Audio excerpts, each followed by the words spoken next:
안녕하세요. 강재영입니다. 얼마 전에 화장실 변기에 핸들이 고장나서 홈디포에 가서 핸들을 사러 갔습니다. 핸들이 어디에 있는지 몰라서 옆에 있는 아저씨에게 핸들이 어디에 있는지 물었습니다. 그는 한참 동안 저를 쳐다보면서 아무런 말도 하지 않았습니다.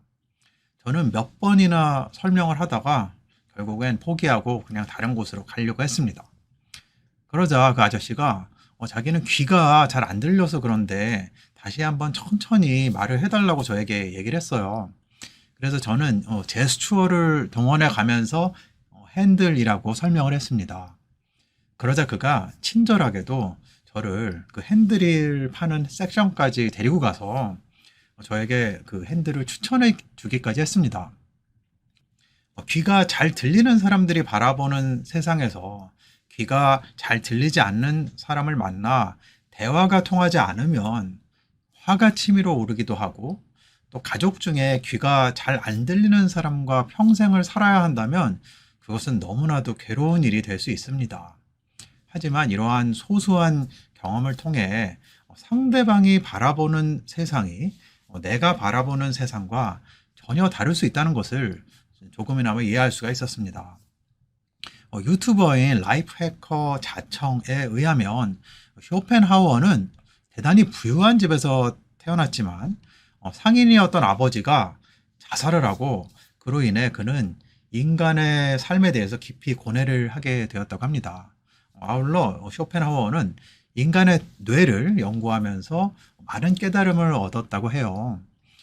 그래서 그는 세계적인 사상가인 마르크스라든지 프로이드, 다윈, 니체 그런 사람들한테 공통적으로 지대한 영향을 미친 사상가로도 잘 알려져 있습니다.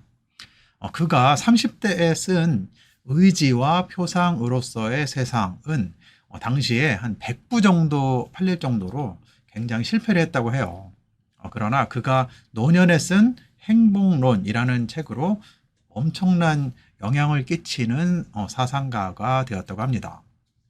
그에 의하면 표상이란 인간의 감각기관으로 바라보는 세상을 이해하는 것이라고 합니다. 그리고 의지란 세상이 돌아가는 그 자체를 의미한다고 합니다. 그러니까 세상은 그대로 존재를 하는데 그것을 받아들이고 이해하는 인간의 그 표상은 저마다 다르다고 보면 되겠습니다. 저는 이 마인드셋이라는 게 바로 의지와 표상을 연결하는 거라고 믿습니다. 사람들은 세상에서 벌어지는 사건들에 무관하게 자신에게 들어오는 이 표상을 마인드셋에 비추어 자의적으로 인식하고 해석하는 것입니다. 그러니까 누누이 말하지만 이 마인드셋이란 건 말이죠, 이 세상을 바라보는 나만의 돋보기 안경입니다. 내가 어떠한 마인드셋으로 세상을 바라보는지에 따라서 동일한 세상을 보고 어떤 사람은 굉장히 우울하게 느끼고 다른 사람은 감사한 마음을 갖게 되는 것입니다. 세상은 그 자체로 존재하지만 그것을 바라보는 사람에 따라 전혀 다르게 다가오는 것입니다. 창조적인 마인드셋을 발견하면 저는 매일매일 똑같은 하루가 전혀 다르게 다가옴을 경험할 수도 있다고 생각합니다. 오늘은 어떤 신나는 일이 나를 기다리고 있을지 새벽에 눈을 딱 뜨면 기대가 되는 것입니다.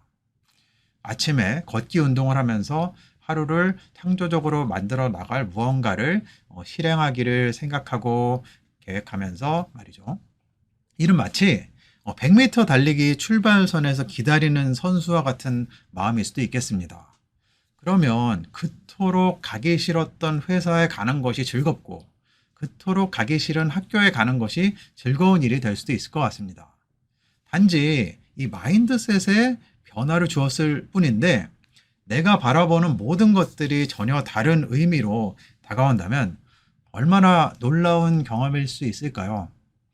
오늘은 쇼펜하우어를 통해서 제가 좀 개인적으로 터득한 이 마인드셋 그리고 창조적 마인드셋에 대한 이야기를 한번 나눠보았습니다. 시청해 주셔서 감사드립니다.